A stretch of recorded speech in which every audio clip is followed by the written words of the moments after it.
Gente, maior prazer estar aqui com um cara que eu admiro pra caramba, para falar de um assunto que eu também admiro pra caramba, né? Estou aqui com o meu camarada Micael de Albuquerque, grande, grande roteirista. Tivemos a sorte de trabalhar juntos na série O Rei da TV, né? Sobre o Silvio Santos. O Micael fez quantos longas, Micael? Três longas já? Você já roteirizou?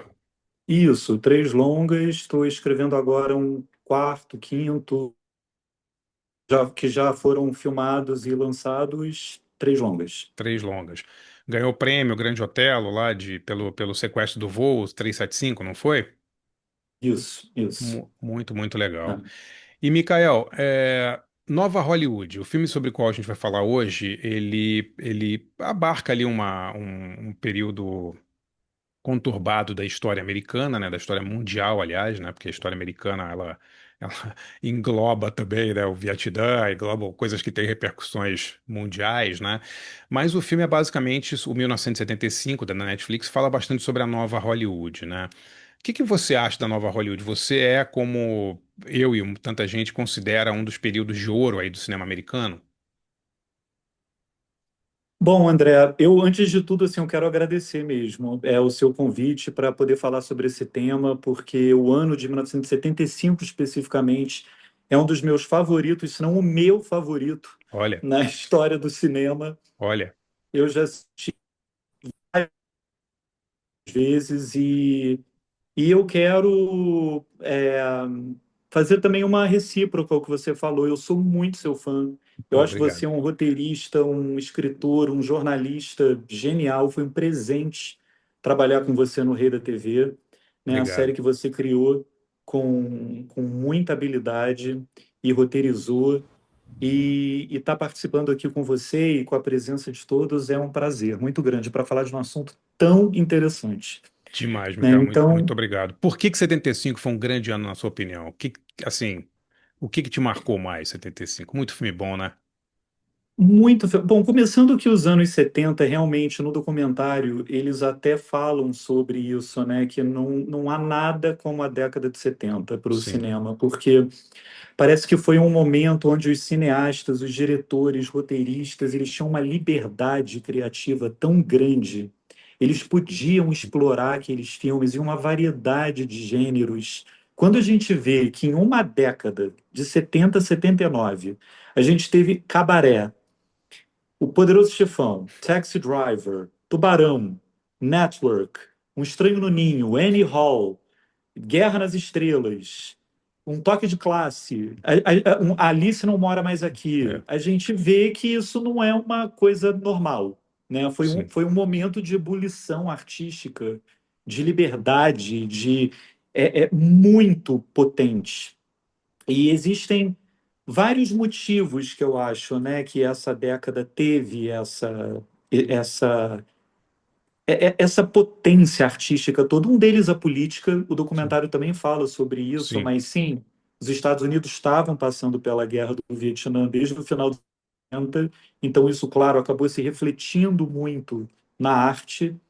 Agora, o ano de 75, especificamente, bem no meio da década, ele marca sim uma transição entre um grupo de filmes que vem ali do início dos anos 70, né? Alguns deles, por exemplo, o McCabe and Mrs. Miller, do Robert Altman, eu não sim. lembro o nome em português desse filme, Cara, o nome não tem nada a mas, ver.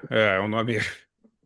com Warren Beatty e Sim, sim. E a Julie Christie, Julie Christie, maravilhoso né? faroeste moderno do Altman, sensacional. Isso. É, E estava tendo uma invasão inglesa também em Hollywood, ali no início dos anos 70. A gente vê com, sabe, Julie Christie, Glenda Jackson, já tinha ganhado dois Oscars de melhor atriz, um na cerimônia de 71, na sim. cerimônia de 74. A gente vê também o cinema sueco. Foi muito. John Schlesinger, né? Fez Midnight Cowboy, em inglês, né? É, Isso. Ele é, fez esse filme ainda em 69, mas já é. em 70, na cerimônia Sim, de 70, ele surpreendeu tudo e ganhou Oscar de melhor é, filme, direção, roteiro adaptado. Então, isso é um bom ponto, André, porque esse filme já marcou na cerimônia de 70 sim. a quebra de todos os tabus para a academia. Ele foi o primeiro filme X-rated a Sim. ganhar um Oscar de melhor filme. Então a A gente gente já está falando viu. de Perdidos na Noite, de John Schlesinger, né? Midnight Cowboy, com John Voight e Dustin Hoffman numa de suas maiores atuações, né? Sensacional esse filme. E a gente já viu o que, que essa década prometia Sim, para o cinema, né? Uma década com um filme desse, com essa temática, ganhando Oscars de melhor filme, a gente viu que o negócio ia sacudir. sim, E muito cinema internacional também, do Fellini, do Truffaut, do Ingmar Bergman, claro, a gente vê Faye Dunaway, Isabelle Adjani, Marie-Christine Barrault, tantas atrizes maravilhosas surgindo. Parece que o cinema mundial estava passando por esse momento de revolução. E muito, em parte, pelo menos o cinema americano, é uma crítica à Guerra do Vietnã. sim. Então, no início dos anos 70, a gente vê muitos filmes sendo feitos aonde os protagonistas sempre se davam mal no final. Era um reflexo de como os É, Estados Unidos é, se sentiam. Em verdade. 75, né, isso começa a mudar. É um ano de transição dentro dessa década revolucionária. Porque quais são os filmes indicados para o Oscar de melhor filme em 75? A gente tem O Estranho no Ninho, Barry Lyndon, Tubarão, a gente tem Um Dia de Cão e a gente tem Nashville, do Robert Altman. Sim, E são filmes que falam sobre personagens, né? A gente vê Um Estranho no Ninho, enfim, não é spoiler para ninguém, o filme já sim. tem 50 É, anos. é, No final, ele passa por uma lobotomia, né? Ele é lobotomizado e morto, mesmo que tenha um gostinho de vitória sim, ali, né? Porque ele não fica submisso àquela enfermeira sádica, claro. Louise Fletcher, a sensacional. Louise Fletcher. Então, no ano seguinte, só para responder sua pergunta agora mais objetivamente, a gente vê que Rock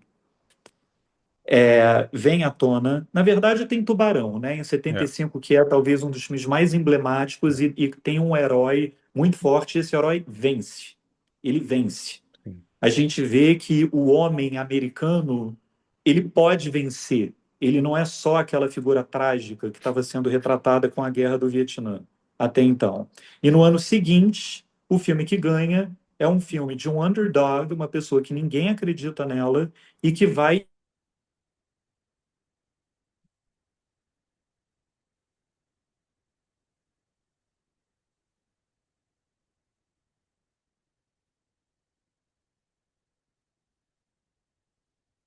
Eles querem se sentir bem, eles querem os feel-good movies sim, depois disso. A partir apesar de que muitos desses filmes você tem um herói como no Deer Hunter. Eu tenho uns filmes que eu não o vou me. franco-atirador. Franco Atirador. É, No Franco Atirador, que mostra essa tragédia. É um filme que também ganhou, acho que, o melhor filme, Cerimônia de 79, sim, né? E esses heróis, eles sempre ganham e perdem. Eles ganham e perdem. Isso é um ponto interessante sobre eles, sabe? Tipo, nunca é uma vitória absoluta sim, sim, no Franco Atirador. Apesar de que ele volta da guerra, ele consegue voltar, ele tá muito. Ele perdeu os amigos dele, sim. ele tá tentando, né? Mas é isso, eu acho que esse ano de 70 tem tanta coisa, sabe? Tipo, só a categoria de melhor atriz no ano de 75 já é É, é, uma história à é. parte. Bom, em 76, a Beatrice Straight ganha melhor atriz coadjuvante em Network, né? Rede de Intrigas, né? Por uma cena, né? O Mikael Latei, ela aparece uma vez no filme, uma cena de 5 minutos e meio maravilhosa, escrita por Paddy Chayefsky, né? E é ela e o William Holden, uma cena antológica, qualquer roteirista baba vendo essa cena, né? Todo mundo já decorou todos os diálogos e tal. E a mulher ganhou um Oscar por 5 minutos em cena, né, cara? Quer dizer que a academia também ela era experimental também, né, Mikael? Muito. Essa cena realmente é icônica. Ela ganhou de umas atrizes.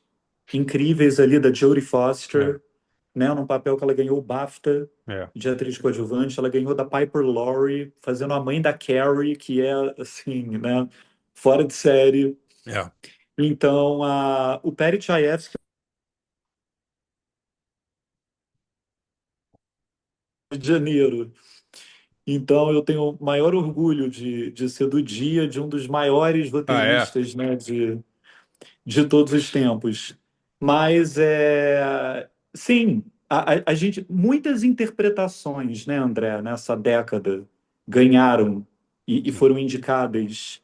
Eu estava falando da categoria de melhor atriz de 75, onde a Louise Fletcher ganhou. E se a gente vê as indicadas ali junto com ela, a gente tem Isabelle Adjani, praticamente no filme de estreia dela, já tinha É, feito uma ou duas coisas, é, mas ela era protagonista pela primeira vez num filme francês. é. Naquela época, a atriz mais jovem a ser indicada para na categoria atriz principal. A gente tem a Carol Kane em Hester Street, que é Sim, praticamente um filme independente é, feito US$ 100 mil, né? sim, Assim, ultra independente na veia. A sim, gente tem a Glenda Jackson em Hedda, que também é um filme inglês hiper independente, parece sim, quase assim uma série dos anos 70 filmada, meio teatral. sim. Então, e a Anne Margaret, não tem como ser mais experimental do que Tommy, Verdade, né? verdade, verdade. E a Ellen Burstyn, que ganhou no ano anterior, em 74, ela foi chamada para fazer o papel da enfermeira Nurse Ratched em Um Estranho no Ninho, e ela recusou o papel, porque ela achou que era um papel misógino. E Olha. depois, quando a Louise Fletcher foi indicada, ela entrou com um abaixo-assinado para eles cancelarem a categoria de melhor atriz aquele ano. Ah, Para é? eles não entregarem um Oscar de melhor atriz, porque ela achou que nenhum desses papéis era digno, que a indústria não tinha dado papéis bons suficientes para mulheres, Olha que coisa. né? Porque a Louise Fletcher, isso eu esqueci de falar, ela é praticamente a menor interpretação de tempo de tela a ganhar o Oscar de melhor atriz. Só perde para Patricia Neal, Ah, que é? ganhou em 63 em Tá, HUD, tá, né? tá. Então, essas indicadas eram muito atípicas. Muito. É. Nunca teve um ano que nem esse. E é E, é, muito curioso que isso seja em 75. e ela faz a antagonista do Jack Nicholson, né? Então, e ela tá maravilhosa no filme, né? Como a sádica enfermeira, ela tá demais, né? Fora de série. Ela, É. ela é mais ou menos o equivalente do Anthony Hopkins em O Silêncio dos Inocentes, né? Porque É, ele também aparece 20 minutos é, de tela. Ele é uma das interpretações masculinas, uma das menores a ganhar com é, tempo de tela, melhor ator, porque ele é coadjuvante, né? Assim como sim, ela, Louis é, Fletcher. é, Mas a presença deles é tão forte que eles ficam o filme inteiro. é verdade, é E verdade. outra coisa curiosa sobre o ano de 75 é que Um Estranho no Ninho se tornou só o segundo filme a ganhar as cinco categorias Sim, principais. sim. Não é curioso É. isso? Em 70, né?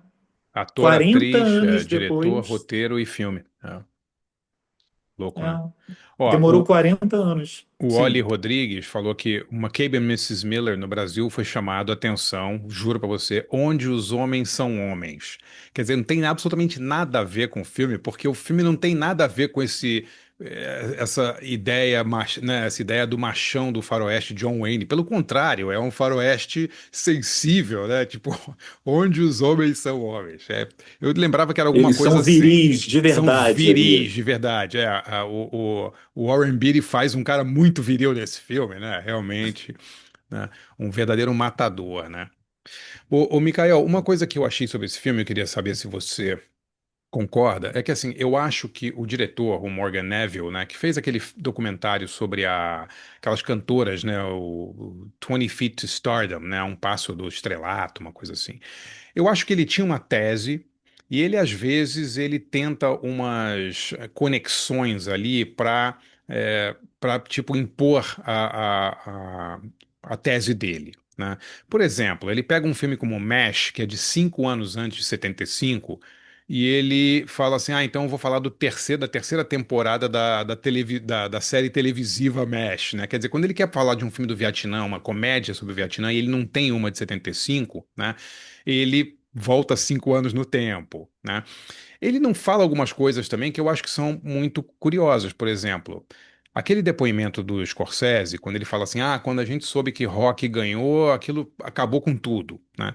Não é verdade, né, Mikael? Porque no ano seguinte ganhou Annie Hall, Noivo Neurótico, Noiva Nervosa, não é verdade? No outro ano ganhou o Franco Atirador, depois ganhou Kramer versus Kramer, quer dizer. Não foi aquela coisa que a gente que aparece no filme como o Rock ganhou e aí começou, acabou a nova Hollywood, né? Não, e depois ainda o Ordinary People, gente Sim, como a de gente gente, como a né? gente, Esse em eu sei. 80, exatamente. Quer dizer, é uma É, sequência de filmes que são da nova Hollywood, né? Tudo bem, a nova é. Hollywood já tinha meio que acabado, agora todos esses filmes, Woody Allen, né, o Robert Redford, esses caras, eles são, né, da nova Hollywood, né?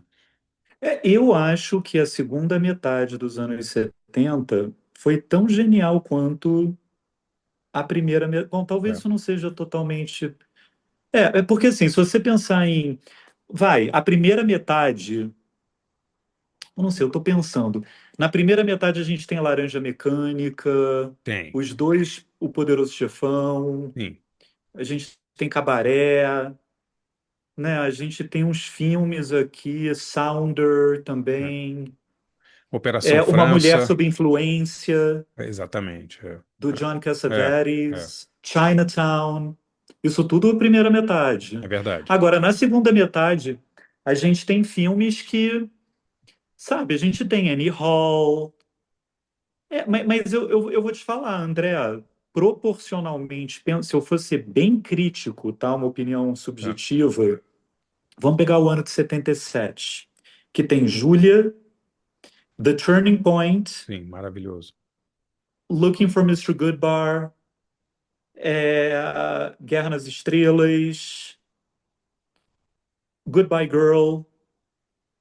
Eu, eu não sei se esses filmes. Isso é muito subjetivo, né? É, Mas eles não são filmes tão. Talvez o Looking for Mr. Goodbar é, seja.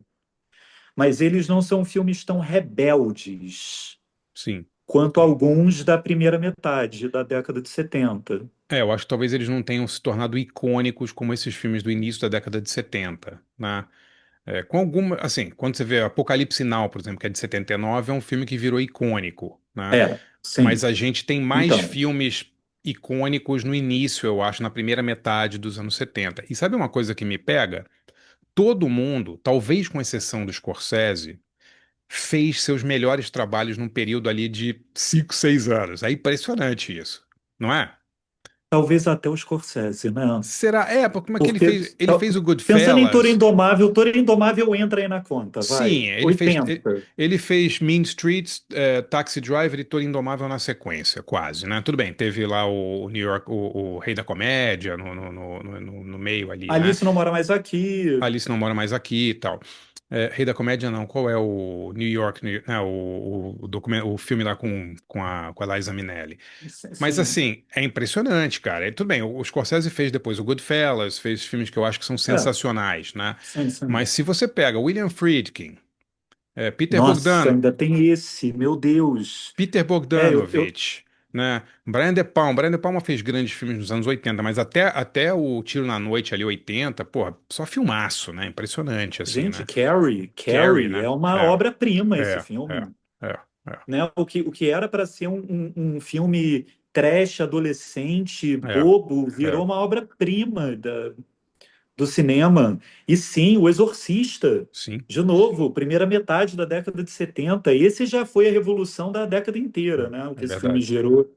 E fizeram uma campanha contra o filme, o pessoal do Old Hollywood, Ah, né, que eram os atores, os diretores, roteiristas dos anos 30, 40, fizeram uma campanha contra o Exorcista para não ganhar tá, os Oscars é, de filme, direção, ganhou roteiro, pelo menos, sim, né? sim, sim. Outra coisa interessante, Mikael, que é muito legal, que as pessoas esquecem, que assim, chama Nova Hollywood, mas nem todo mundo era novo, né? Por exemplo, o Arthur Penn, que fez Bonnie and Clyde, ele já era um veterano. Sidney Lumet, que fez seus melhores filmes nesse período de 72 a 78, ele começou em 57 com Doze Homens e uma Sentença, né? Robert Altman dirigia TV, né, desde o início dos anos 60. John Frankenheimer, pô, John Frankenheimer fez grandes filmes no final dos anos 60, 70, quer dizer, ele fez filmes dentro da nova Hollywood, mas ele fez o Manchurian Candidate, o quê? Em 62, né? Quer dizer, pegou também uma galera mais antiga, né? Arthur Penn, né? Que, que, que meio que fez seus melhores trabalhos nesse período, talvez pela liberdade criativa dos estúdios, né? O que que você acha?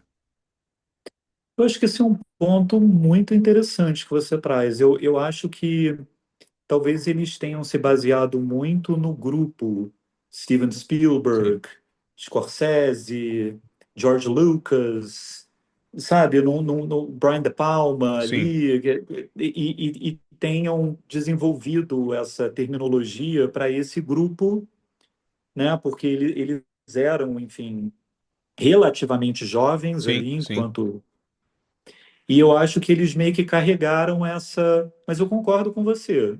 Tinham muitos ali, né, que já eram experientes, já Pô, estavam fazendo filmes há décadas. sim, o Lumet tinha uma carreira de 15 anos já, um monte de filme, né? Muita gente, né? Esses caras são mais.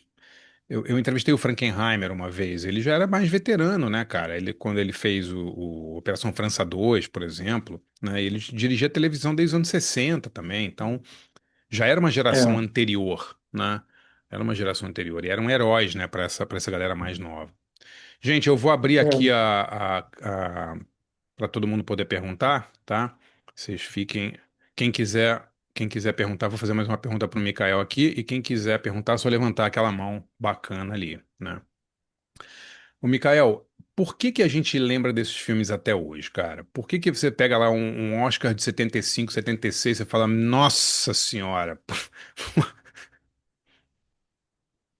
Assim, por que que a gente lembra desses filmes até hoje? Eles viraram referências para quem trabalha com cinema, para quem aprecia arte. Eu acho que eles têm um discurso político muito forte, mas esse discurso político está sempre atrás de uma história excelente, né? Eu acho que não é sobre, mesmo filmes como Todos os Homens do Presidente. Eu acho que o discurso político que o roteirista e o diretor estão passando, ele está muito bem construído dentro de uma narrativa forte o Sim, suficiente que torna essa história atemporal e icônica. Então eu acho que esses filmes eles quebraram barreiras, assim, de fato, eu acho que esse é um dos motivos, né? Eles inovaram, sim, eles estabeleceram caminhos que são seguidos até hoje. A gente vê filmes sendo feitos hoje. Tipo, outro dia eu fui ver o Marty Supreme sim. no cinema. É, E aquele filme, para mim, assim. Josh Safdie é um cara muito apaixonado pelo é, Scorsese dos anos 70. total. Então, eu acho que eles inovaram, quebraram barreiras, eles tocaram em feridas muito grandes. Se a gente pensar no Exorcista, outro dia eu estava revendo também as coisas que a Linda Blair, a Reagan, fala para a mãe quando ela está possuída. Falava, gente, como é que isso passou no cinema? Né? Hoje ia ter um É, problema com aquilo. é, Imagina nos anos 70. é. Você tem toda a Então, razão. eu acho que foi essa liberdade que também surgiu em forma de protesto. Até Síndrome da China, já de 79, Sim, né? A gente vê que esses filmes eles queriam protestar a energia nos Estados Unidos, a gente falando especificamente de Hollywood, mas até de outros filmes estrangeiros, era de protesto. E eu acho que isso fica muito forte. verdade. Antes de passar aqui para o Gustavo, só um depoimento rápido. 2 semanas atrás, a gente viu Todos os Homens do Presidente revi pela 30ª vez com a nossa filha, que tem 17 anos. Ela não sabe quem é o Nixon, já ouviu falar e tal, quer dizer, ela não tem a referência. A gente também não tinha, né? Quer dizer, o filme tem 50 anos. Cara, ela ficou absolutamente siderada, vidrada, porque é um thriller, né, investigativo, assim, não interessa se é o partido X ou Y e tal. O filme ele funciona em vários níveis também, né, Mikael? Como É. um filme político e como um filme de investigação policial, daquela coisa da loucura dos dois caras tentando descobrir, né, e penetrando naquela teia ali, né, de corrupção. E aí a gente lembra que tem um monte desses filmes também da nova Hollywood sobre os quais pouquíssima gente fala, né? Que são maravilhosos. Por exemplo, o Alan J. Pakula fez Todos os Homens do Presidente, mas ele fez Parallax View, a trama, que para mim é tão bom quanto, né? O, o Dustin Hoffman fez Straight Time, né? Liberdade Condicional, do Ulo Grosbard, um filme maravilhoso, que, sabe, ele não é considerado um ícone hoje por, sei lá por quê, mas não tem, não assumiu não chegou ao nível, né, de excelência, talvez, desses, ou de uma coisa O Alan icônica. J. Pakula? Não, não, eu digo sei lá, o Straight Time, por exemplo, né, o filme que eu amo com Dustin Hoffman, ou alguns outros filmes do Pakula, o próprio Parallax View, né, Três Dias Hum. do Condor, do Sidney Pollack, que é maravilhoso também, né, o Sidney Pollack fez tanto sucesso depois com Out of Africa, esses outros filmes que, né, ele fez A Noite dos Desesperados, um filme maravilhoso sobre o qual ninguém Nossa. fala mais, né, se Esse é um dos meus filmes favoritos da Eu vida. também acho. É. Não sei se a galera já viu, é um filme do Sidney Pollack, finalzinho dos 60, começo dos 70, né, Mikael? 69 é um filme de 69. 69 e foi na É. cerimônia de 70, junto com Midnight Cowboy. Teve, se eu não me engano, 9 indicações ao Oscar, só não foi indicado para o melhor filme. Putz, Mas é como um pode, né? absurdo, é um É, é. absurdo. É com a Jane Fonda, é um filme assim, de novo, uma grande crítica ao capitalismo, esse Sim, filme. sim. É um filme chamado They Shoot Horses, Don't They? Em inglês, né? Tipo, eles atiram em cavalos, não é verdade? Né? Que é passado na Grande Depressão sobre um concurso de dança, uma maratona de dança que as pessoas têm que dançar até elas desfalecerem. Basicamente, o filme é sobre isso, com a Jane Fonda absolutamente maravilhosa, né? Pena que esse filme não tá no streaming. Gustavo, vamos lá, sua pergunta pro Mikael, por favor. Olá, boa noite. Boa Boa noite, noite. Mikael. Prazer te Boa conhecer. noite. Bom, o Prazer. meu praticamente não é nenhuma pergunta, é mais um comentário. Você estava falando de 75 aí, né? 75 tem vários filmes bons, mas eu vou destacar três que eu gosto muito. Um que é o Barry Lyndon, que durante anos foi, quem sabe, meu Kubrick, é um dos últimos Kubricks que eu gostei, né? Assisti quando eu era mais novo. Obviamente eu dava mais bola para Laranja Mecânica, O Iluminado, esses Sim. filmes mais pop, né? E o Barry Lyndon, depois que eu comecei a gostar, subiu lá em cima, né? Um dos melhores. Também tem, acho que o Derzu Sala, não é da nova Hollywood, mas para mim também acho que foi o primeiro filme do Kurosawa que me marcou, Olha, e já na bem, época. bem, bem lembrado, Gustavo, um filme do Uhum, Kurosawa financiado pela União Soviética, porque ele não conseguia dinheiro no Japão para fazer, né?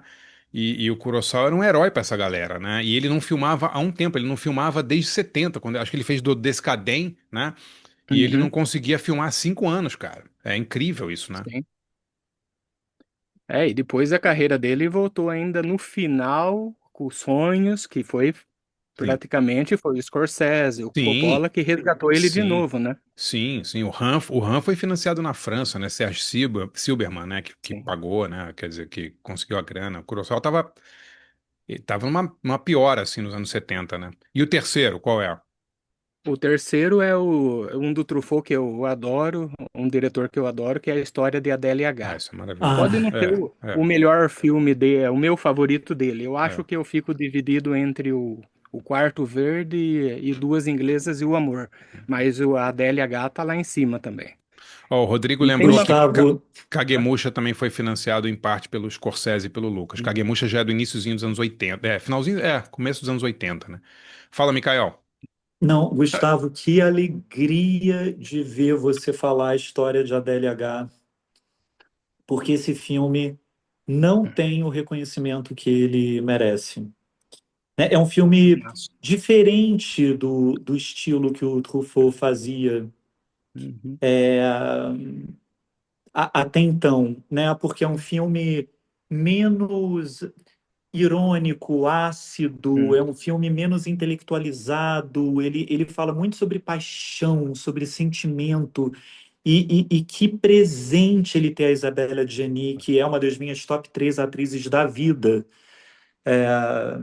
nesse papel, né? Ela começou a esquizofrenia dela aqui, em A História de Adélia H. Ela ganhou todos os prêmios da crítica, o National Board of Review, New York Film Critics Circle, National Society. É muito triste, né, ela ter perdido o Oscar, mas foi para Louise Fletcher em Um Estranho no Ninho. é. Então, agora, o roteiro de Adélia H ganhou o New York Film Critics Circle esse ano. E ele foi baseado nos diários da Adele Hugo, né? É um filme realmente assim, para quem não assistiu, vale muito a pena ver, mas assistam não com o olhar de críticos de cinema, sabe, austeros, assim, entrem na paixão daquela personagem. Eu acho que é um filme muito forte. Eu adoro esse filme, muito feliz que você falou nesse filme. É maravilhoso. E uma curiosidade. Sim, Continuando no Oscar, você claro. comentou lá que a Beatrice Straight, ela ganhou lá por Rede de Intrigas, concorrendo com uma cena super rápida, né? Acho que ela aparece duas, três vezes no filme no máximo. Sim, é. E ela concorreu, né, nesse mesmo ano com a Jenny Alexander, do Todos os Homens do Presidente, Todos os que também homens. aparece em uma cena É, é, rapidíssima, é né? verdade. As duas foram duas cenas rápidas concorrendo no mesmo ano. Tem Acho toda a que é razão. a cena mais rápida de toda a história do Oscar, quem sabe? A Tem da toda a razão. Beatrice a da Beatrice Tem uma atriz nos anos 30 que agora eu esqueci o nome, que ela foi indicada para atriz coadjuvante, eu acho que ela aparece menos de 2 minutos, É mesmo? que é a indicação, ela fala no telefone assim, muito rápido, mas sim, gostei muito, Gustavo. Olha, Obrigado pelo seu comentário. o Antônio perguntou aqui se Barry Lyndon foi filmado usando a luz natural a maior parte do tempo. Sim, né? A história é que o Kubrick até desenvolveu lentes, né, especiais para o Barry Lyndon, que ele queria filmar sempre com luz natural, né, sem luz artificial. Então o filme é quase todo filmado com luz de vela, como, né, na época do filme. É uma coisa maravilhosa, né? E acabou de voltar, eu acho, na HBO Max. Eu vi outro dia que tá com uma. Não sei se é na HBO Max, mas eu achei num streaming com uma qualidade muito legal. Vamos lá, primeiro o Tem uma Thiago, trilha depois. sonora, uma Nossa, trilha sonora linda, né, Barry Lyndon. é. Não, é lindíssimo. E Ryan O'Neal, né? Bem pra caramba, né? O Ryan O'Neal é um cara que sumiu também, né, Mikael? Ele fez um monte de filme legal nos anos 70, né? Putz, ele fez o Paper Moon, né? Do Peter Bogdanovich. Nossa, é o filme predileto da minha filha. Eu É, não, eu amo esse filme, é, né? é, Mesmo a Tatum, protagonista absoluta, ganhando o é, Oscar de melhor atriz é. coadjuvante, eu fico um pouco imperdoável com Ryan O'Neal. Dizem que ele não acompanhou a filha Sim, naquela cerimônia porque ele não foi indicado para melhor ator. é, Então ele não acompanhou a filha de 10 é, anos na é. cerimônia. Uma pessoa maravilhosa, né? Vamos lá, primeiro o Thiago, depois o Vinícius caiu aqui, depois já já ele volta. E o Rodrigo. Thiago, você então, por favor, depois quando o Vinícius voltar, ele pergunta. Boa noite aí, pessoal. Boa noite. Queria primeiramente, ô Barcinski, você falou rapidamente agora de um filme do, acho que é Sidney Pollack. Eu Sim, não entendi bem o nome em português, como que chama seria o nome desse A filme? Noite dos Desesperados. A Noite dos Desesperados. É um filme de 69, um dos primeiros filmes do Pollack, com a Jane Fonda. Em inglês chama They Shoot Horses, Don't They? Eu Aham, tenho em DVD, esse filme é uma coisa assim inacreditável. Se passa dentro de um salão de danças, praticamente o filme inteiro, assim, é sobre pessoas na Grande Depressão que estão sem dinheiro e entram num concurso de dança que você tem que dançar, só a última pessoa que está em pé que vai ganhar, entendeu? É uma coisa meio aham. assim, uma Mundo Cão, né, nos anos 30, assim, é muito, muito pesado esse filme. Tem algum Lindíssimo. streaming, você sabe?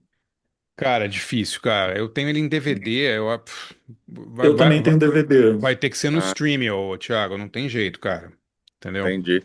É, O que eu ia perguntar mesmo, desculpa, Mikael, eu te Não, cortei. não, imagina. desculpa, desculpa. Ah, tá.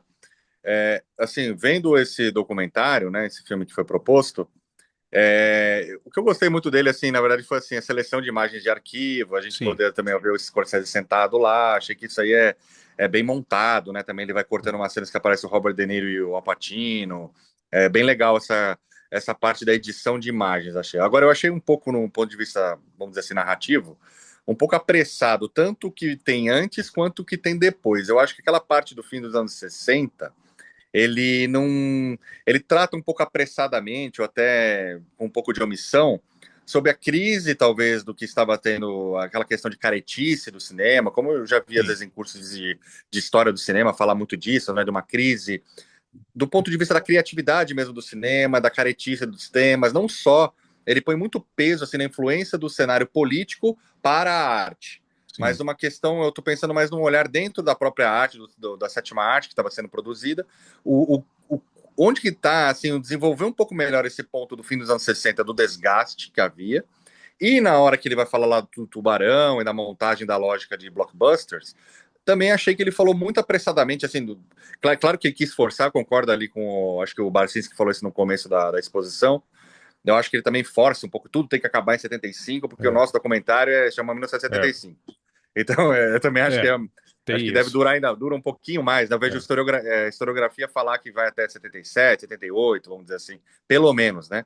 As ideias, bastante candência da nova Hollywood.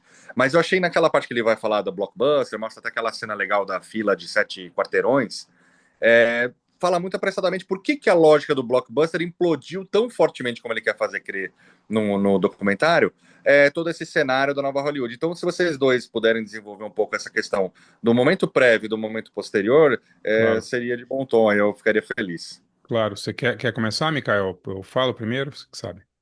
Não, eu acho que você pode falar. O que Tá. eu teria para dizer sobre isso só é que, assim, eu concordo com você, Thiago.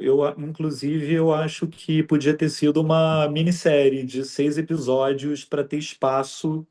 Eu acho que talvez a questão seja que ele não se aprofunda em alguns pontos tão ricos e interessantes da década de 70, porque realmente não teria como, em 1 hora e meia, é muita coisa, né, É. para falar sobre.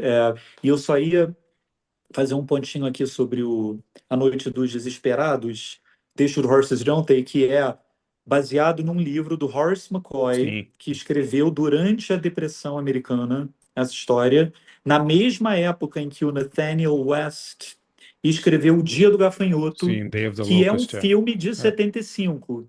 E é sim. um filme que também fala sobre a Grande Depressão Americana. John Eles Schlesinger. dialogam. John Isso, Schlesinger. exatamente. É, E eles dialogam muito, esses dois filmes, sabe? Porque eles falam sobre o sonho americano de Hollywood que deu errado. É uma coisa meio absurda.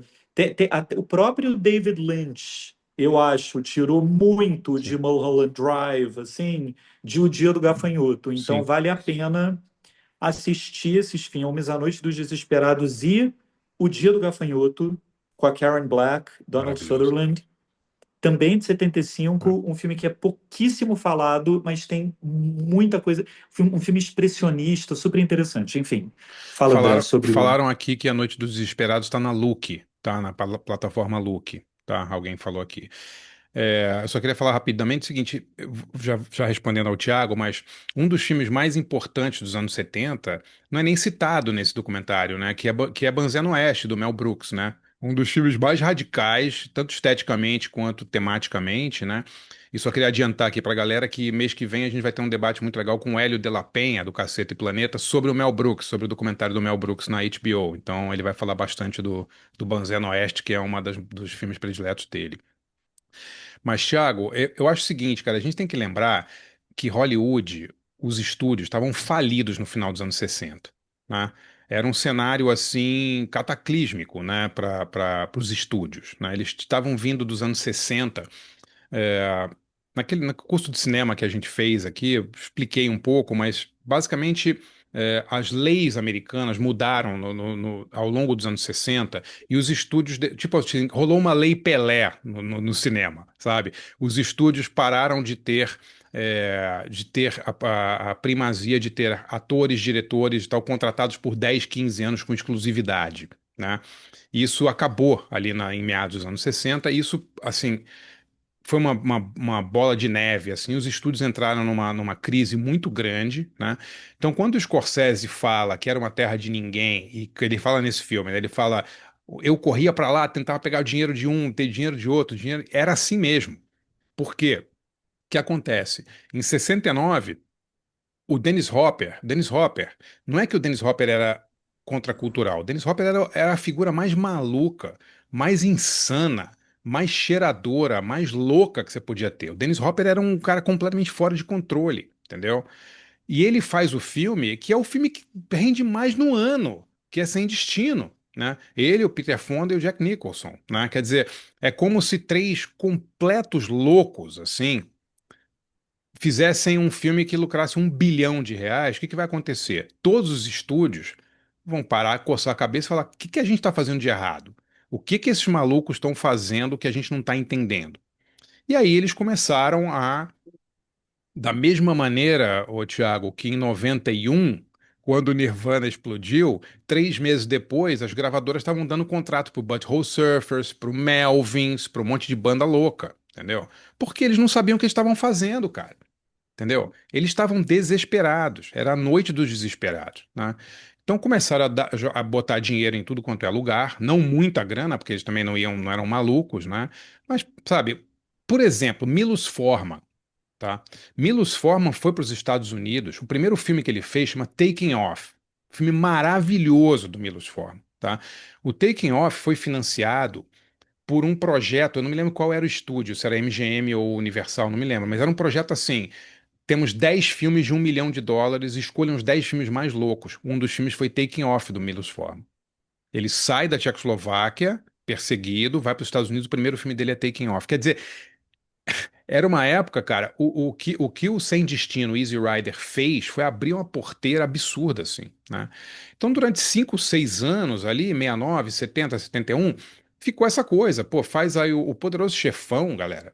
Não era uma mega produção, né? O Poderoso Chefão 2 foi uma mega produção. O Poderoso Chefão 1 não é uma mega produção. Ele custou acho que 6 milhões e pouco de dólares. Não era nenhum absurdo assim, né?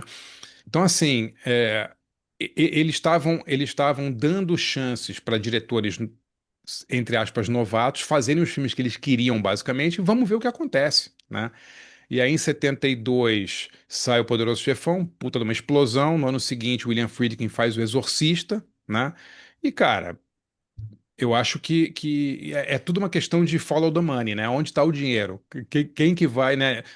Ninguém é bonzinho, ninguém chegou assim, não, ô Dennis Hopper, toma aqui o dinheiro para você fazer o Easy Rider. Não, né? Torraram uma fortuna pro Dennis Hopper fazer um filme no Peru, né? O Last Movie, né? Logo 2 anos depois do Easy Rider, que ele nunca terminou o filme, porque ele cheirou o orçamento inteiro do filme. Quer dizer, era nesse nível, cara. Era nesse nível. E quando a gente vê ouve os depoimentos das pessoas que faziam esses acordos com os estúdios, a gente vê como eles não tinham controle de nada, né? Pô, o Coppola, o Coppola não era um cara para dirigir um filme baseado no best-seller número 1 do mundo naquela época, não concorda? Ele era um cara novato, né? E deram para ele, Não, né? o que ele lutou, né? O Pô, que ele lutou virou assim uma história, uma tragédia do Shakespeare. exatamente, exatamente. Quer dizer, acabaram bancando ele lá, Paramount lá e tal, mas meio por a forceps, né? Ninguém queria o Marlon Brando era um puta de um cara que ninguém queria, com quem ninguém queria trabalhar, né? Foi um dos primeiros filmes do Al Pacino, né? É muito fácil a gente falar, nossa, é um grande clássico, tem Al Pacino. Porra, e pra botar o Al Pacino nesse filme? Queriam um monte de gente, Robert Redford, né, Jack Nicholson, né? Um monte de atores foram chamados, mais famosos, né? Foram chamados. O Coppola bateu o pé e falou, não, eu quero o Al Pacino. E ficou o Al Pacino. Então, cara, eu acho que assim. Esse é o início o negócio do blockbuster, cara, é simples. Tubarão é o primeiro filme que é lançado em mais de 500 salas, não é isso, Mikael? Tem uma coisa, tem uma conta assim, não é isso? É, Tem, é, tem é, alguma coisa assim, né? é. Como é que se fazia lançamento de filmes até Tubarão, né? Você lançava o filme em poucas salas, né? E aí, esperando que o boca a boca, o word of mouth e as críticas fossem levando mais gente ao cinema. Era muito comum filmes estrearem em X salas e dobrarem as salas na semana seguinte, triplicarem depois, quer dizer, elas iam crescendo, né? Hoje em dia é o contrário, né? Exatamente, cara. Eles Exatamente. arriscam jogar muito e se não for bom, vai tirando. Mas exatamente, o que o estúdio fez com o Tubarão deu certo, porque deu certo assim, foi um risco danado. Eles lançaram o Tubarão em, sei lá, 500 salas, era uma coisa absurda, assim, né? Então, qual era a ideia? Vamos monopolizar a grade de lançamento, botar esse filme em tudo quanto é lugar e ver o que acontece, que é a lógica que existe até hoje, né? Quer dizer, essa lógica, e pegou muito rápido, porque 2 anos depois do Tubarão veio Guerra nas Estrelas, depois veio Indiana Jones, depois veio Caçadores da Arca Perdida, essas coisas, e essa cultura do blockbuster se disseminou de uma maneira que agora é assim, 4.000 salas nos Estados Unidos, um filme, né? O filme da Marvel no Brasil pega 80% das salas, quer dizer, uma coisa assim. Agora, esses filmes também, na década de 70, eles não estavam sendo idealizados e construídos desde a concepção deles, baseados naqueles. Como é que a gente fala dos streamings hoje, né? Que tudo tem um beat, tudo Algoritmo. nos Aquelas. É, algoritmos. é, é. Eles não estavam sendo feitos porque É as um estudo de pessoas. mercado prévio muito bom, né? Não tinha muito isso, né? Eles não estavam sendo feitos porque as pessoas estão com déficit de atenção e não conseguem assistir um É. filme que tenha mais de 1 hora e meia. É, esses super roteiristas, Waldo Salt e próprio Perry Chayefsky, eles entendiam muito de estrutura, mas talvez, como esses filmes aí do início dos anos 70 eles custavam menos, eles eram essencialmente É, filmes é independentes, isso aí. esses filmes todos, né? Sim, Então a liberdade criativa neles também era maior, né? Os diretores eles teriam uma tendência maior a ter um corte final sim, sobre essas obras. E aí a gente vê que a partir do momento que não estou fazendo uma crítica ao capitalismo, mas uma observação ao que essa indústria gera a partir do momento que o dinheiro se torna prioridade, né? A arte é muito difícil ser manufaturada, não é uma empresa, uma fábrica de carro. Por mais que muitos produtores até hoje, né? A gente sabe disso bem, né, é, André? sim. Muitos produtores aí no mercado mundial, até hoje, assim, a gente vê vários atores lá fora, Margot Robbie. Você pergunta para eles qual é o maior problema em Hollywood. Hoje, eles vão falar pessoas não criativas tomando decisões É isso criativas. aí. É isso aí. Porque se não tem a essência, se não tem a alma, não tem como funcionar. Você pode colocar o ator que for, com o diretor que for, mas se o negócio não funcionar artisticamente, não dá certo. Todo grande filme dos anos 70 tem um produtor forte por trás também, né, Mikael? Alguém, sei lá, que seja o Robert Evans, doidão, ou o Michael Douglas, não foi ele que produziu O Estranho no Ninho? Foi o primeiro filme dele, né? Que ele É, produziu, né? Quer é, dizer, é. sempre tem essas figuras, assim, né? Muito, muito legal. Vamos lá, Rodrigo, depois o Fábio e o Vinícius. Rodrigo, Só por uma favor. última questão, Claro, Marcinski. claro. Uma coisa que eu senti um pouco falta do documentário foi falar um pouco do Bonnie e Clyde, que também parece ser um marco importante. É porque é de 67, né? Por que que ele vai falar de 67 se o filme chama 70? Então, como motivo prévio, né? É. É. E tô assistindo aquela série que você indicou lá, o Verdade Oculta, lá com o Ethan Hawke, tá muito legal, viu? Pô, é legal, né, cara? Você viu É, essa aí, Mikael? Verdade oculta, Cara, não vi. chama The Lowdown, tá no Disney, cara. Vou te falar que é Ah, sensacional, cara. Ethan sei. Eu não Hawke, vi. muito legal. Você Está curte, sendo eu super já assim, vi metade, tá bem elogiada. legal. Pô, romances tem que ver. policiais, meio Jim Thompson, assim, a história é muito legal, cara. Mistura teoria da conspiração, bem diferente, assim, sabe? Vamos Eu lá, tenho que Rodrigo, ver. depois Fábio e Vinícius. Por favor, Rodrigo. Opa, não é uma pergunta, mas deixa eu dar uma de advogado do diabo aqui, né? Sim, Eu achei também muito simplista o argumento do documentário em querer culpar o Rock, né? E querer fazer parecer que o Rock é o filme com o final mais feliz do mundo, né? Eu acho que muita gente não sabe, mas o Rock tinha um final mais deprê, né? sim. Que inclusive por restrições orçamentárias, se vocês olharem, se não me engano, o cartaz da época e até a capa da trilha sonora do filme, tem uma imagem que é o Stallone e a Talia Shire andando, né, sozinhos, os dois de mãos Sim. dadas, como se fosse depois da luta, com a luz só neles, né, os dois É. sozinhos. Esse era o final original do filme, né? Então a ideia era essa, ó, o que que o Rock ganhou na vida? Uma namorada. Tipo, o cara, ele era um perdedor o filme inteiro, mas ele ao menos descolou É. uma mulher que gostava dele, entende? E outra coisa, ele não ganha luta não, hein? Ele Ele só aguenta perde. até o final. Essa é a É, vitória. é, Ele é. perde. Não ganha nada. É que a Mas, gente. Ó, tem outra coisa também. A gente tende a pensar na pataquada que virou a franquia do Rock depois, nos é. anos 80, né? É, A gente pensa retrospectivamente e esquece que o primeiro filme era muito mais pé no chão, né? é porque ele meio que perde, mas ele não sai como um derrotado, né? A gente não É. imagina ele. Ele tem uma vitória, ele É, aguenta até o final. a É uma grande gente, a vitória gente, para quem ele era, né? Para o é, personagem que ele era. é, Mas é, nada comparável a Drago, né? Ele ganhar do Drago na União Soviética não é como Oh, assim, não, nem chega nem nossa. perto, né? Esse é o Rock 4 é o melhor filme do Comandos em Ação já Tá feito. vendo? Rock Mas, foi muito criticado naquele ano por causa dos filmes que é, ele ganhou, sim. né? Você vai E concorrer com. ele não é um filme tão cerebral quanto alguns dos que estavam ali, principalmente Network, Sim. Rede de Intrigas, Rede de Intrigas, é. Rede de Intrigas, né? Que é um filme profético, É, é. espetacular. Então, eu acho que alguns diretores, alguns cineastas ficaram com uma certa implicância com o Rock. Assim, eu particularmente não teria votado, tá, em Rock para melhor filme. Eu acho sim um filme É, icônico, representa é. uma época, tá no Zeitgeist, tudo bem, mas é um pouco assim chocante ganhar de Network, mas isso é muito subjetivo. Mas eu tô tentando pensar talvez o porquê que o Scorsese fica tão. E ele estava com um filme lá também, né? O Taxi Driver. Que não. Não, o Taxi Driver foi de 76. 76, não ia ganhar nunca, né? Imagina Não. dar o prêmio para um filme desse, não iam dar, né? Essa foi uma dúvida que eu tive. O Network e o Taxi Driver não são lançados em 76? Como que eles disputaram o prêmio de 76? Eu não entendi bem Não. essa questão cronológica. Não, Eles foram para a cerimônia de 77. a cerimônia é em março, premiando os filmes do ano anterior, É. Isso. né? Aí essa de 76, que é março de 76, que aparece no filme, que o Rock ganha, ele não, como ele estaria disputando contra a Network e o Mas é outro? março de 76 ou março de 77? No documentário Não, parece que é 76, porque eles Não querem sei, encerrar 75, né? Porque o não nome me do lembro. documentário é. o É, Eu achei estranha essa documentário. questão cronológica.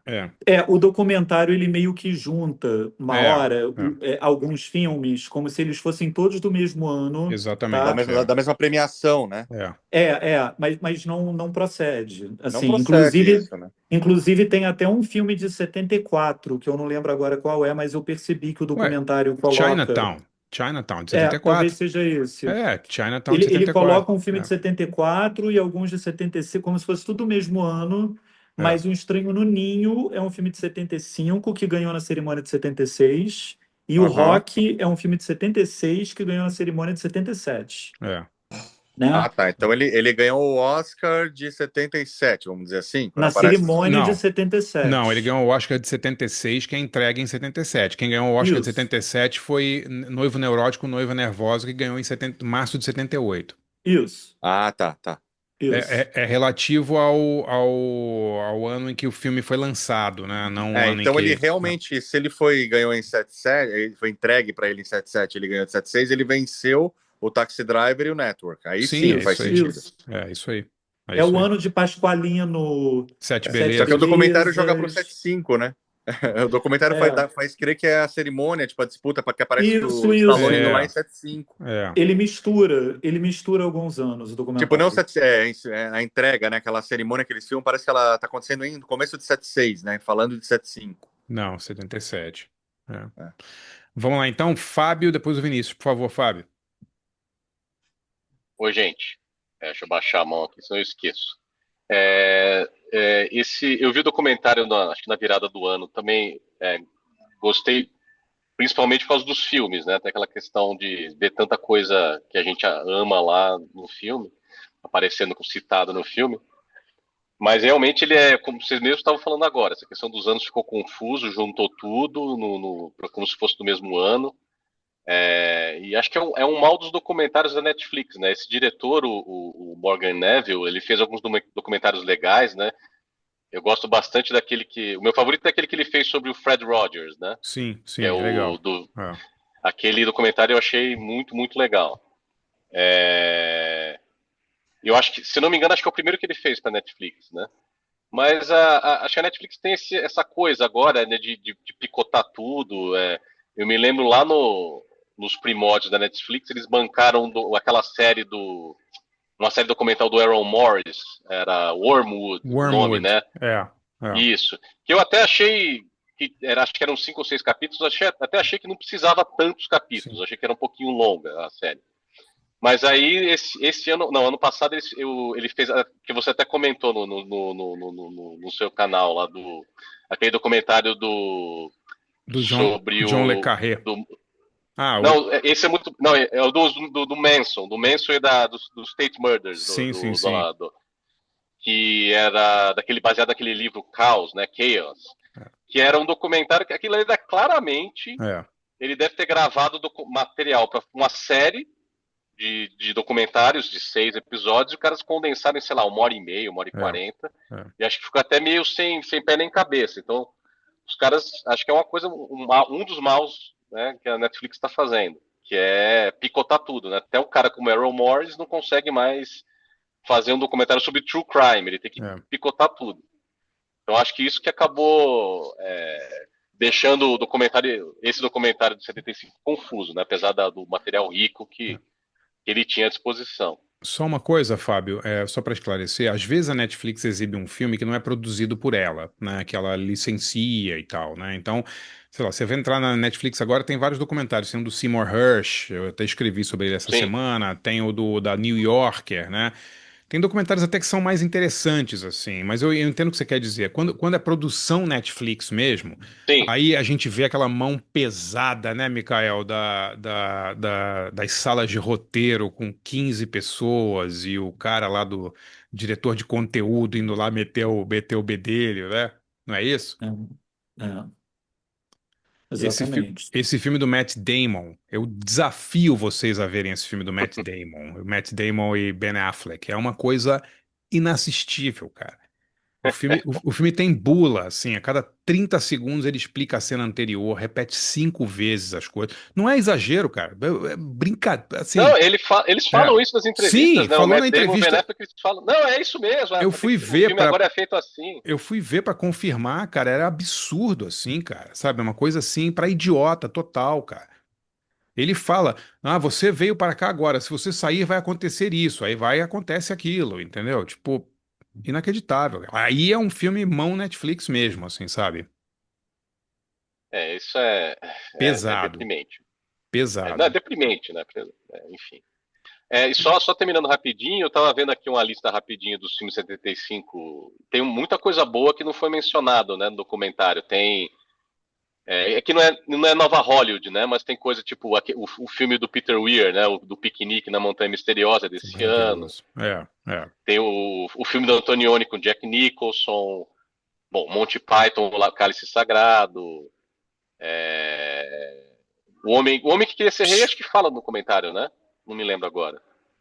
O Homem que Queria Ser Rei, eu acho que não, cara. No do John Huston, eu Não, acho mas que não é nem citado, eu acho.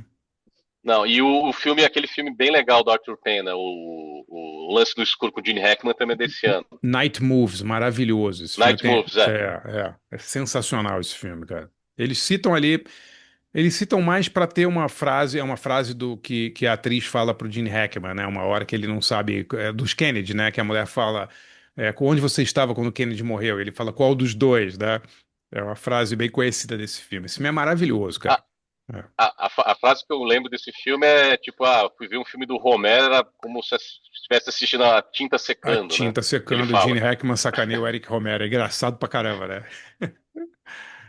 Esse foi um ano tão experimental, 75, que você pega a Anne Margaret, indicada em Tommy, né, que é a ópera rock, que é uma loucura esse filme, É. E eu não sei se alguém já assistiu Give Him Hell, Harry, com o James Whitmore, Sim. que na verdade é uma peça, é um É, monólogo, é.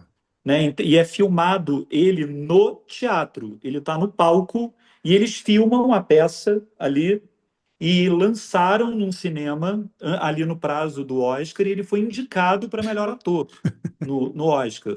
E depois disso a academia entrou lá com um regulamento que não poderia ser teatro filmado, né? Porque até isso esse ano teve um ator que foi indicado para melhor ator numa peça de teatro. É uma coisa assim inacreditável. Eles falam de shampoo muito rápido no documentário, né? Aparece assim muito. Sim, sim. Que é um Mas também foi um filmaço filme também. emblemático. É. Foi um filme emblemático também, né, desse ano. Foi muito, muito. E. Peraí, meu cachorro tá latindo aqui. E eles falam de shampoo meio assim, só pra mostrar como o Warren Beatty era bonitão né? É engraçado, né? É, é. Você sabe, só uma coisa engraçada que eu sou louco com Nashville, mas eu amo esse filme assim com todas as forças, né? E uma vez eu comprei o DVD, porque eu procurava muito, não achava em lugar nenhum esse DVD, então eu pedi na internet, chegou na minha casa e aí tava lá no DVD, Nashville, um filme de Milos Forman. É. E eu falei, gente, eu nunca achei esse DVD e quando ele vem como um filme do Milos Forman, assim, na capa. Eu achei incrível isso. Deve ter sido obras-primas do cinema, né? A empresa, né? Ou aquela, né? Opus, não sei. Ah, Pirataça, hein, Mikael? ah, Vinícius, por favor. Opa, boa noite, pessoal. Boa noite, boa André. Boa noite. noite, Micaela. Tudo jóia? A pergunta que eu ia fazer, na verdade, o Micaela ele acabou até respondendo numa outra pergunta, mas eu quero manter mesmo assim. Inclusive, vou até puxar a pergunta para o Barcinski também para ele responder, que é sobre o rock. Porque que acontece? Eu cresci, né? Eu sou de 88, né? Eu cresci ouvindo que, tipo assim, o Oscar de 77 ganhou o pior filme que estava concorrendo naquele ano. Né? E, tipo assim, depois eu fui assistir os filmes e realmente o meu favorito é Todos os Homens do Presidente. Eu acho muito melhor.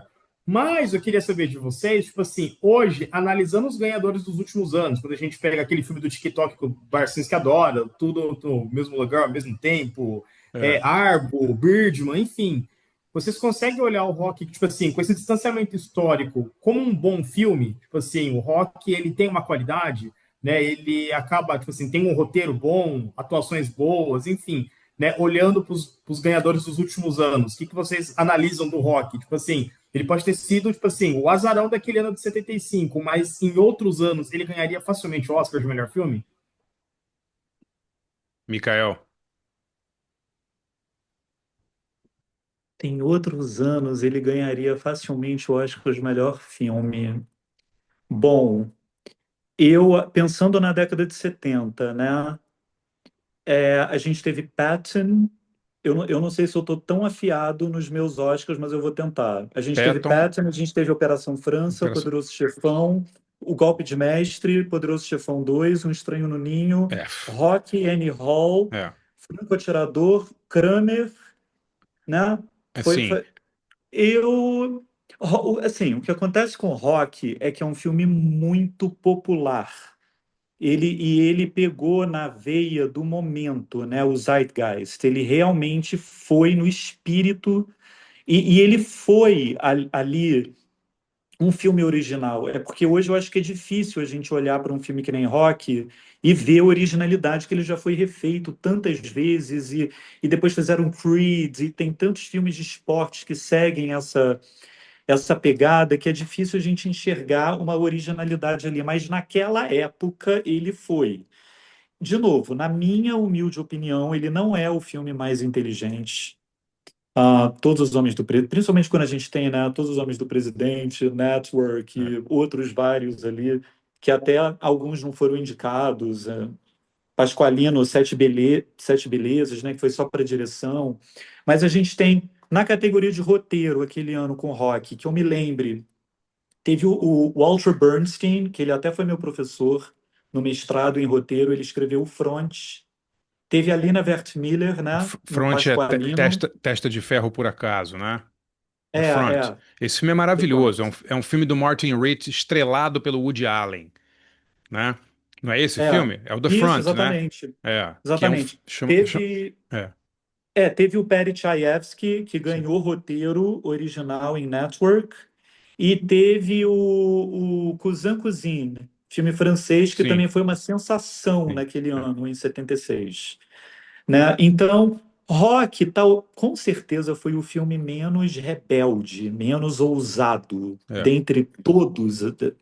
E pode ser que isso tenha agido a favor de Rock, pode, né? É, que nem eu falei, não teria sido a minha escolha. Agora, quando eu penso nos filmes da atualidade, você sabe que nos últimos anos, essa década de 20 nada para mim é comparável à década de 70, só para deixar claro. Mas sabe que agora, nessa década de 20 a gente está começando a ver um surgimento dos gêneros híbridos aí com Sinners e tudo em todo lugar ao mesmo tempo, e a Nora, uma batalha após a outra. A gente está vendo uma tentativa aí desses diretores de subverterem algo que a gente está acostumado a ver. Né? A gente vê aí uma vontade de quebrar de novo com paradigmas nos Eu últimos concordo. anos. Então, A Vitória de Anora, Brutalista, né? Esses filmes assim são diferentes, né? Não são filmes que você imagina que podem ganhar o Oscar, né? é, All é, Straight Time aí, o Gustavo. muito bom. É, muito bom, muito bom. Ô Vinícius, eu acho que Rock, cara, é um filme muito bom, muito bem feito. É, ele, ele é muito objetivo, né? Ele tem uns objetivos muito claros, né? Tipo, eu vou mostrar esse cara aqui ferrado e tal. Classe proletária da Filadélfia, né? Fudido, que não tem esperança nenhuma e tal. Tem o componente racial, claro, né? Porque ele está lutando contra um cara arrogante, campeão mundial, né? O Apollo Creed, né? E ele é um italiano, coitadinho, né? Então, eu acho que o Stallone foi muito inteligente nisso, né? Ao apelar, ao inverter, né? Os fatores, né? Tipo, geralmente nesses filmes o branco é o arrogante, né? Isso rola direto, né? No coisa. E nesse, né? E aí ele botou um protagonista, o Apollo Creed, que é maravilhoso, né? O ator é incrível e transforma ele como se fosse uma sensação, né? Uma coisa assim inatingível, assim. Então, cara, eu tenho que te falar, Vinícius, quando eu vi o filme no cinema, pô, todo mundo tava vibrando, cara, com o Rock, né? Mesmo ele perdendo. Você não vibrou quando você viu o Rock perdendo? Todo mundo, cara. Não tem jeito. Ele sobe aquela escadaria com aquela música, cara. Beleza, já foi imitado 5.000 vezes, 500 mil comerciais. Mas, cara, aquilo é muito icônico, cara. Então, assim, eu acho que é uma marca de um bom filme, você não acha, Mikael? É claro, Porque, pô, muito. É aquilo, ele foi no zeitgeist, ele foi no, na veia do momento, né? Ele capturou o espírito ali.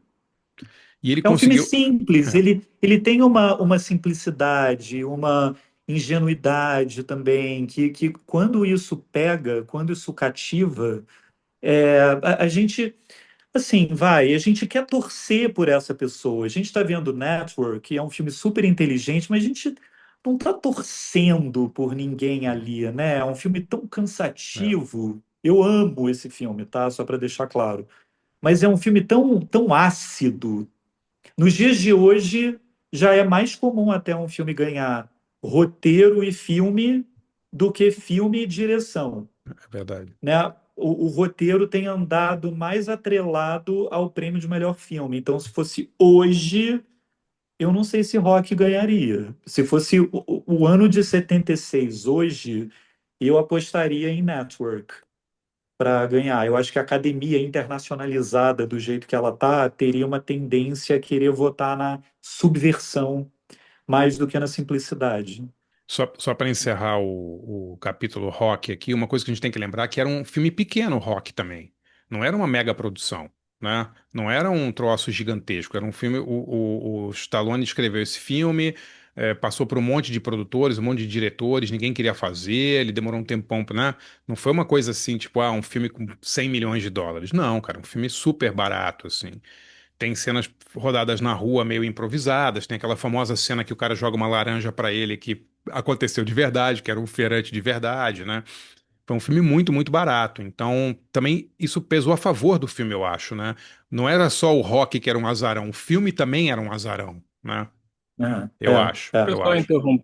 Deixa eu só interromper um pouco. Claro. O Rede de Intrigas, ele é incrível como na época ele era praticamente uma sátira, né? Um filme over. Hoje você assiste, ele não parece tão satírico mais, porque a TV chegou nesse momento, Sim. ela está muito parecida com o que o filme faz. Eu acho que ele até perdeu esse aspecto satírico.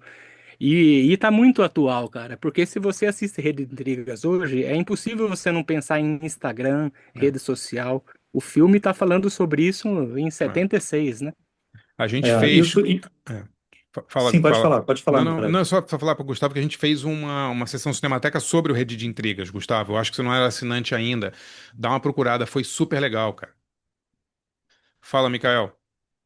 Não, eu ia falar que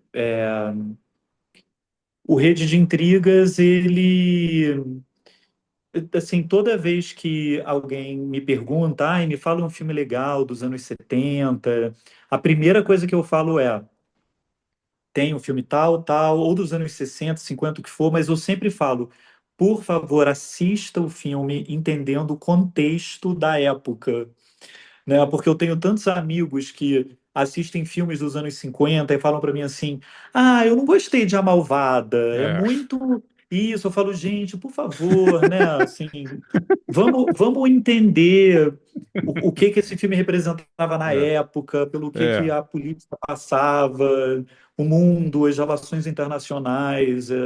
Então, isso é um ponto bom, Gustavo, que você traz. Realmente, isso é importante, a gente assistir um filme entendendo esse contexto da época. Mas é um filme profético, né? Tudo que eles Muito. falaram lá, as corporações, o Tudo. emburrecimento, tudo tá lá, né? Uma coisa Reality bizarra. show, Reality tudo. show, a loucura pelo true crime, pela coisa de realidade, né? É insano, assim.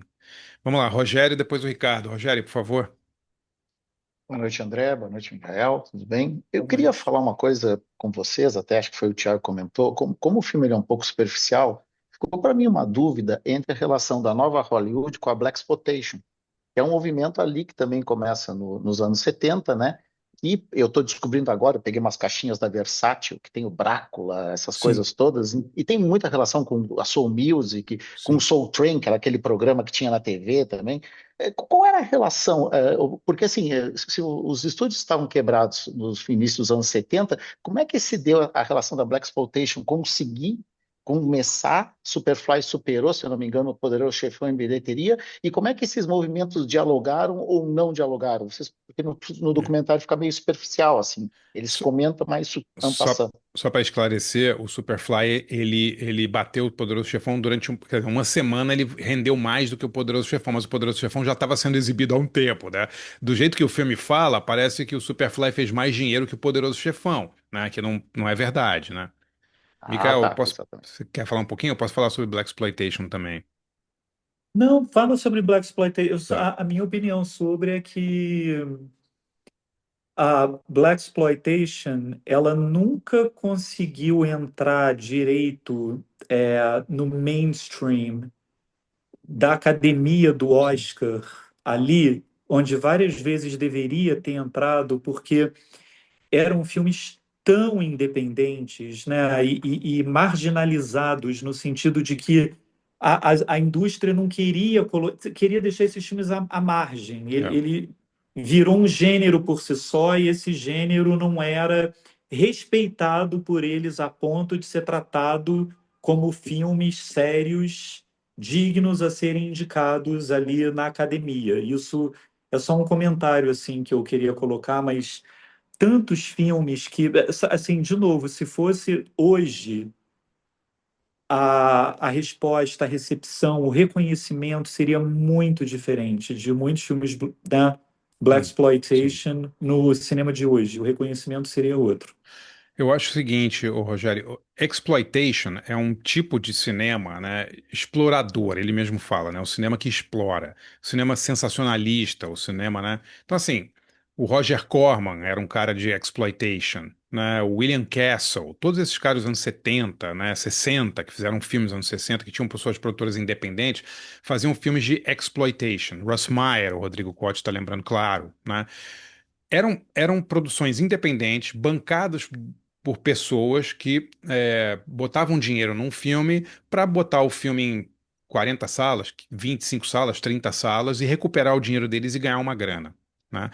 O Black Exploitation deu certo porque existia um mercado consumidor muito grande, né, nas cidades, especialmente nas metrópoles americanas, né, especialmente nos bairros onde havia muitos negros, né, uma comunidade negra muito grande que não se viam representados nos filmes, né?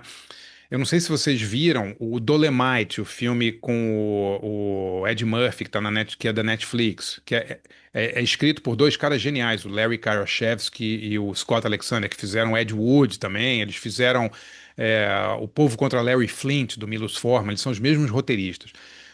Assista Dolemite, Rogério, porque o Dolemite é a vida do Rudy Ray Moore, que foi um dos grandes artistas da exploitation, né? Que ele fez esse personagem Dolemite. E o filme conta muito bem essa história de como ele, porque ele era um cara que fazia shows ali em pequenos clubes e tal, como ele passou para o cinema. Cara, ele passa para o cinema porque tem uns produtores que estão percebendo que tem uma juventude, né, nesses bairros, especialmente nos bairros negros, né, que, porra, não estão afim de ficar vendo filme de faroeste, não estão afim de ficar vendo outro tipo de filme, né, querem ver filmes que são legais, divertidos e tal, com protagonistas negros, né? Então, pô, aí surge Shaft, surge Superfly, surge uma porrada, cara. A gente não tem noção, assim, são centenas de filmes, cara. Não O da é, né? Pam Grier, né? Porra, 500 mil, cara. Inclusive filmes feitos por diretores que não eram negros. Por exemplo, o pai do Robert Downey Jr., não sei se vocês já viram um filme chamado Putney Swope. Cara, é um filme de Black Exploitation, né? Um filme sensacional sobre é um filme do final dos anos 60 também.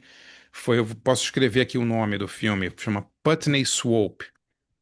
Ele foi dirigido pelo Robert Downey Sr., né? Que é um filme sobre uma agência de publicidade, né? Que sai todo mundo da agência de publicidade, ela é tomada por uma galera de um bairro negro pobre de Nova York. E eles começam a fazer os comerciais todos para a comunidade deles. Cara, o filme é sensacional. E é um filme totalmente independente, tipo um Woody Grude, assim. Você chegou a ver esse filme, Mikael? Você conseguiu ver o Putney Swope? Não, esse eu não, É um filme esse eu não raro, conheço. cara. É. Eu tô aqui admirado com o conteúdo, o conhecimento dessa pessoa, André Barcinski. Eu acho que é ele, o Scorsese e o Tarantino, Não, assim, que não, tem esse conhecimento. Não, é verdade, eu estou aqui ouvindo, pensando, gente, que coisa, que privilégio, que legal de eu estar ouvindo ele falar. Não é legal porque o pai do Robert Downey Jr. era um puta de um maluco, ele é um louco, assim, né? Não sei se vocês viram o documentário do Robert Downey Jr., chama Senior, tem na Netflix também. E Fala do pai, esse eu ouvi. né? É. Sim. E o pai era um cara ligado à arte de vanguarda em Nova York e tal, e ele fez esses filmes super loucos nos anos 60, inclusive filmes de Black Exploitation também, né? E só para complementar, eu tive uma sorte incrível. Assim, eu conheci o Rudy Ray Moore pessoalmente, o cara que fez o Dolemite, porque ele, nos anos 90, ele sobrevivia participando dessas convenções de filme de terror que tem muito nos Estados Unidos, sabe? Tipo, assinando autógrafo e tal, né? Então, e por alguma razão, eu fui em vários desses com o Zé do Caixão, e nos anos 90, né, que o Mojica ficou um tempo nos Estados Unidos participando e tal, e o Rudy Ray Moore tava sempre lá, e era o cara do Dolemite, né, era muito legal, assim, era um senhor grandão, assim, engraçado pra caramba e tal. Vejam o Dolemite, é muito legal esse filme, uma das atuações muito bacanas aí do Ed Murphy, é bem legal esse E filme. tem a Divine Joy Randolph também, não tem? Tem, tá no filme de engraçada pra caramba, Ela tá ela ótima. tá ótima no filme, esse filme é muito legal. Ricardo, por favor. Opa, boa noite, galera. Boa noite, Mikael. Boa Obrigado noite. por isso aí. Não, muito bem lembrado essa questão da Black Exploitation. Eu acho que tem muitos filmes que tem muito a ver com a nova Hollywood mesmo, até são meio contemporâneos em termos de estilo, aquele filmes urbanos, com alguns com Sim. temáticas sociais, com tudo a ver. Falando na caixa da Versátil, o Dolemite original tem uma dessas caixas aí da Versátil, que é É, espetacular o filme, bem, bem maneiro. o filme é uma trecheira absurda, né? Bem filme B assim mesmo, filme caseiro, independente, bem maneiro. Total, né? Mas acho que são os filmes que ficam meio à margem, assim, quando se fala em Nova Hollywood, e um deles, para mim, também é o Massacre da Serra Elétrica, Sim. para mim, Nova Hollywood pura. Cara, exploitation É, pura. Você falou tudo, cara. é. Eles citam no filme lá o Assalto à Delegacia 13 do John Carpenter. Cara, também é Pô, isso exploitation, aí. É, entendeu? é. Death É um Race to... faroeste urbano, pô, simples pra caramba, mas é um filmaço. Vamos lembrar de Sylvester Stallone, Death Race 2000, o Paul Sim, Bartel. Quem já viu esse filme? É exploitation. 75 também, se não me engano, né? Caroline, né? Keith Carradine. Sim, Porra, isso é tudo, cara. Isso é tudo. É tudo nova Hollywood, mas assim, esses filmes ficaram completamente à margem, né? Porra, o sim. Assalto na Sim. Delegacia 13, assim, ele só botou lá porque ele gosta do John Carpenter. Porque, cara, não é um filme, assim, muito, muito marcante e tal. Mas ele só botou ali porque ele curte o John Carpenter. Você não ficou com essa impressão, Ricardo? Pode ser. É até um diretor que é mais ou menos dessa época também e que nunca é citado, né, quando se fala em Nova Hollywood. Totalmente à margem, né? Ele, assim, até uns outros caras vieram um pouquinho depois, o Walter Hill, o Sim. próprio De Palma, às vezes os filmes dele não são muito, tirando Carrie ali, mas os filmes dos anos 80 ali não são Mas você tem muito razão, cara. Por que que o Walter ligados Hill, à por que que Nova Hollywood. Warriors não é Nova Hollywood? É a Nova Hollywood. O Warriors. motorista, né? Eu não sei nem se é em português, é motorista, Não, mas o The Driver, Driver, do Walter chama. Hill, Putz, também, até com Ryan O'Neal, que Ryan foi O'Neal, é legal esse filme. É. Ué, e Lutador de Rua, né? O Walter Hill também, né? sim. Charles Mas a minha Bronson. pergunta era mais sobre o Jack Nicholson. É muito difícil entrevistar o Jack Nicholson, porque assim, o cara é um dos principais personagens dessa época, né? Sim. E eu não vejo ele dando entrevista em lugar nenhum, cara. O Jack Nicholson, cara, é o Esse seguinte, cara, tudo começou com ele, com Dennis Hopper ali, Sem Destino, e depois Chinatown, Estranho no Ninho, e o cara nunca aparece, a carinha dele dando entrevista, nunca aparece em nenhum desses documentários sabe por mais quê? recentes. Porque ele odeia televisão, cara. Ele já falou isso Né? 500 vezes. Posso estar enganado, mas eu acho que ele nunca deu entrevista para um talk show. Nunca. Eu participei de uma entrevista com o Jack Nicholson pro lançamento daquele filme Wolf, né, um filme do Mike Nichols. Foi muito legal, foi tipo meia hora, assim, mas foi tipo uma coletiva. Mas ele não dá entrevista, Ricardo. Ele não dá entrevista porque ele só gosta de cinema. Eu posso estar enganado, tá? Mas eu acho que o Jack Nicholson nunca foi filmado por uma câmera de TV. Ele não permite, cara. Ele nunca. Vocês já viram algum talk show com o Jack Nicholson? Não, é verdade. E tem um livro, cara, que é muito legal, que é aquele livro que saiu sobre a filmagem de Chinatown, né? Eu li, é muito bom, muito bom. Então, ele fala um. O escritor até aparece no documentário, né? Sim, sim, sim. É cenote, Ele fala um é pouco um dos disso, cara. entrevistados. Como o Jack Nicholson é um cara que nunca largou o cinema. O Nicholson é um cara que só adorava cinema, assim. E então é isso, cara. Eu acho que E no ele é bem início. antissocial, né? Falam, né? Ah, cara, tá sempre em jogo do. Tava, né? Agora ele tá com demência, tadinho e tal, né? Mas você ia no jogo do Lakers, ele tava lá e tal, né? Ele era um cara. Assim, até social, mas ele não gosta dessa coisa da. Ele não faz. Ele não participa das entrevistas coletivas de filmes, ele fez só porque era um favor pro Mike Nichols, sabe? Então ele tem essas idiosincrasias, assim. Eu não conheço ninguém que tenha entrevistado o Jack Nicholson, cara. É bizarro, né? Não sabia dessa ojeriza dele por TV, não, mas é verdade. Eu não lembro dele em talk show. Ele não E vai, mesmo cara. nos comentários ele nunca aparece, né? Não, Apesar de ser muito citado, ser uma figura nesse, importante. nesse filme tem um depoimento dele, né? Quando ele fala que ele recusou o golpe de mestre, recusou o Poderoso Chefão, né? Mas eu não sei em que circunstância ele fez essa declaração. Certamente não foi pra TV, cara. Porque, Sei. Ou então só se foi nos anos 70, depois ele nunca mais deu uma entrevista, entendeu? É Ele louco, disse assim. que achou Chinatown o mais interessante, né, desses filmes, e É, aí ele é, é.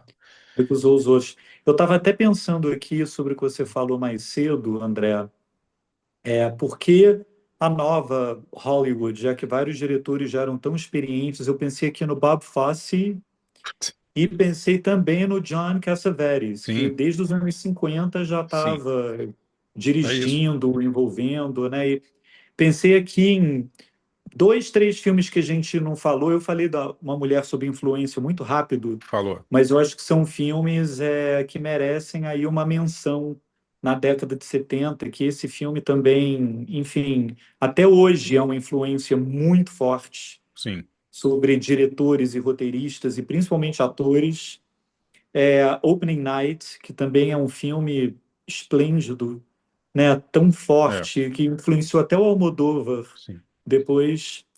E também o do Bob Fosse, o Lenny, que é um Nossa, filme pouquíssimo falado e que é uma dinamite esse filme, né? Para quem não assistiu, também vale muito a pena ver, porque é um filme tão moderno no roteiro, na edição, na direção, o jeito que é, esse filme é desenvolvido, é, sabe? Com cortes temporais, e é uma coisa assim que hoje é. seria tratado como genial. Nessa época, então, É, vale muito a pena. o Lenny é um filme desse período aí, 74, né? Eu acho, né? 74, 74, 74. dirigido pelo Bob Fosse, que é a vida do Lenny Bruce, do grande comediante americano e tal.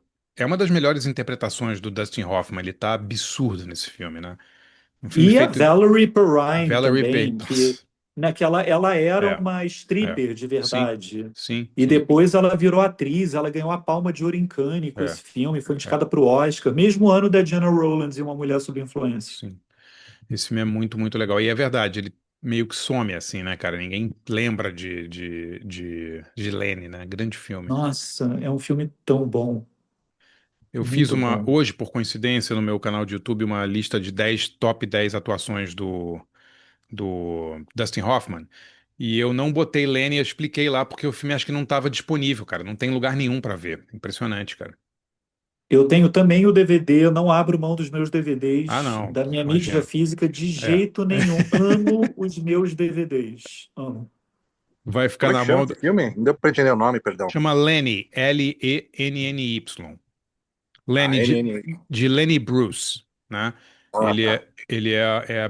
É a cinebiografia do Lenny Bruce, mas é louco, assim, porque ele vai e volta no tempo, ele tem uns cortes temporais louquíssimos, é filmado em preto e branco, lindíssimo, assim. Posso estar enganado, eu acho que até o Gordon Willis que fotografou esse filme, eu não me lembro. Mas é Bob lindo esse Fosse, né? filme. É. Bob Fosse não dá, né? Tipo, tudo que o cara faz é foda, né? All That Jazz. Até os filmes mais comerciais, né? Story 80, não sei se você já viram esse filme com a Não vi. Mariel Hemingway. Sim, Porra, pesado pra sim, caramba, sim. né? Com o irmão da Julia Roberts, né? O Eric É, Roberts, né? é, é, Que é. sumiu, né, cara, depois, né? Pô, louco, não. O Bob Fosse, para quem não sabe, ganhou o Oscar de melhor direção de simplesmente quem, por qual filme? Coppola pelo Poderoso Chefão. É, isso aí. Por O All That primeiro, Jazz ou né? Cabaré? Não me lembro. Cabaré, Cabaré, Cabaré, né? É. em 72. Ganhou do Coppola. Depois o Coppola ganhou pelo de 74, na É. cerimônia de 75. Mas o Bob Fosse era incrível, né? O Bob Fosse é coreógrafo, né, dançarino e tal, e também um mega de um cineasta absurdo também, era muito, muito bom, É, né? e é isso aí que você botou, Fábio. Foi isso mesmo. Ele ganhou o Oscar e o Tony, assim, juntos, aquele ano. Foi exatamente. E aí a gente lembra que nessa época também, né, Mikael, a gente já tá meio chegando ao fim aqui, mas assim, alguns filmes meio temporões, assim, né? Por exemplo, o Robert Town dirigiu um filme muito legal, que é aquele Personal Best. Não sei se vocês lembram desse filme, que é um filme sobre duas mulheres atletas olímpicas, né, que tem um relacionamento.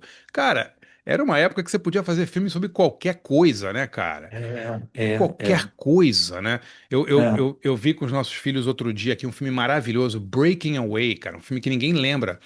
De setenta e Putz, nove. ah, Ganhou Oscar É. de roteiro. Ganhou, Roteiro ganhou. original.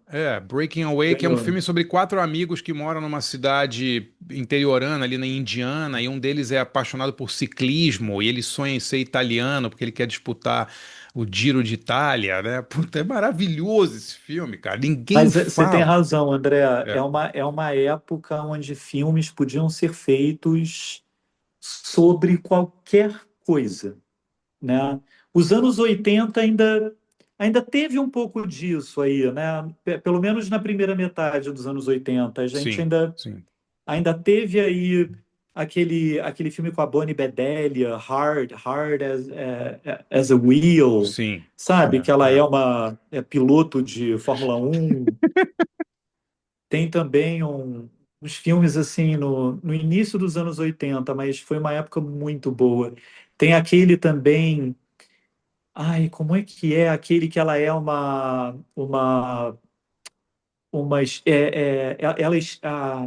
não vou lembrar agora o nome, mas ela é uma esquiadora e ela sofre um acidente e fica paraplégica. E aí tem uma enfermeira que cuida dela. Sabe, tem esses filmes assim, era demais. Era Muito muito bom, bom. muito bom.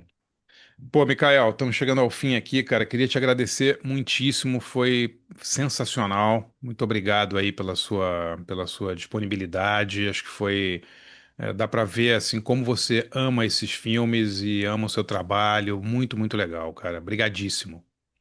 Nossa, eu que agradeço o seu convite, mais uma vez, a presença de todos aqui, as perguntas, os comentários super inteligentes. Aprendi pra caramba, foi um prazer e eu ficaria fácil, fácil até amanhã aqui falando dos filmes dos anos 70. Foi Muito muito bom. legal, muito legal. Galera, lembrando que mês que vem não, no final desse mês a gente tem o João Gordo, tá? Deve ser dia 24. Eu vou fechar com ele, vamos ver se ele não vai furar, né? E 2 semanas depois o Hélio de la Penha falando do Mel Brooks, vai ser super legal também, deve ser bem no iniciozinho de março, tá? Valeu, galera, muitíssimo obrigado. Mikael, abração pra Obrigado. você, galera. Abraço, Obrigado, Abraço, hein? valeu, boa abraço. noite Tchau, aí, tchau. abraço. Valeu Obrigado. demais, gente. Obrigadão. Abraço, até a próxima. Até mais. Até a